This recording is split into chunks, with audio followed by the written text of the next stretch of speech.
இப்போ Rajini sir, Vijay sir சொல்லும்போது பார்த்தீங்கன்னா, இப்ப நம்பலாம் நாங்கலாம் வளர்ந்த காலகட்டத்தில பார்த்தீங்கன்னா, ஃபெஸ்டிவல்னாலே அவங்களோட படங்கள் தான் இருக்கும் சார்.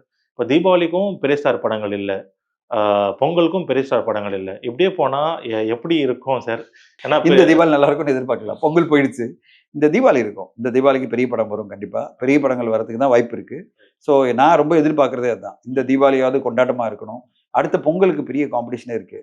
பெரிய பெரிய படம்லாம் வரும். இப்ப என்ன இப்பயே சொல்லிட்டாங்க. ரஜினி சார் படம் வந்து பொங்கல்னு சொல்லிட்டாங்க. ஞாபகம் இருக்குல்ல? இப்போ கமல் சார் ப்ரொடியூஸ் பண்ற படம், சிபி சக்ரவர்த்தி படம் வந்து பொங்கல் சொல்லிட்டாங்க. அப்போ அது ஒரு கேலப்பிங்கா நம்மளுக்கு ஒரு பொங்கல் கிடைக்குது. கேரண்டியா அது வந்துரும். எந்த கான்ட்ரோவர்சி இல்லாம. இந்த படம் தீபாவளிக்கும் ஒரு பெரிய படம் வரும்னு தான் எதிர்பார்க்கிறேன். ஆனா ஐடியலி நம்மளுக்கு தேவை நம்ம இண்டஸ்ட்ரியில வந்து கேலப்பிங்கா பெரிய படங்கள் வந்தா தான் தீபாவளி பொங்கலுக்கு வந்து பெரிய வசூல் நம்மளுக்கு கிடைக்கும். ஸோ அது மிஸ்ஸா வந்து இந்த பொங்கலை பொறுத்தவரைக்கும் ஒரு லாஸ் தான். நான் என்னுடைய லாஸ் இது எவ்வளவு சொல்றேன்னா, இந்த மாசம் நம்மலாம் எதிர்பார்த்தது தமிழ்நாட்டுல வந்து ஒரு 300 கோடி வசூல். கிராஸ். ஜனநாயகனால. ஜனநாயகன், பராசக்தி பிளஸ் அதர் படங்களை சேர்த்துட்டு நம்ம ஒரு 300 கோடி எதிர்பார்த்தோம். ஆக்சுவலி என்ன வந்திருக்குன்னா 100 கோடி தான் வந்திருக்கு தமிழ்நாட்டுல.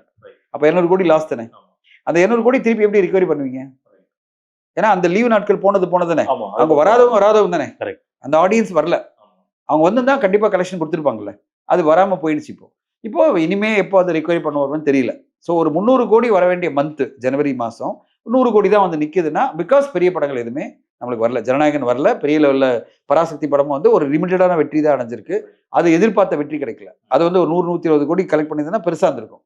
ஸோ இந்த மாதிரி ஒரு டிஃபிகல்ட்டான மந்த்தை தான் ஜனவரி படம். ஜனவரி மாசம் வந்து நம்மளுக்கு மாறி இருக்கு. சார் ஒரு சில பேர் ஆடியன்ஸ் கேட்ட கேள்வி கேட்கிறேன் சார். இப்போ சமீபத்தில ஒரு படத்துக்கான சக்சஸ் மீட் கொண்டாடுனாங்க. ஆடியன்ஸ் என்ன சொல்றாங்கன்னா, இந்த படத்துக்கு வந்து மிக்ஸ்டு ரிவ்யூஸ் தானே இருந்தது.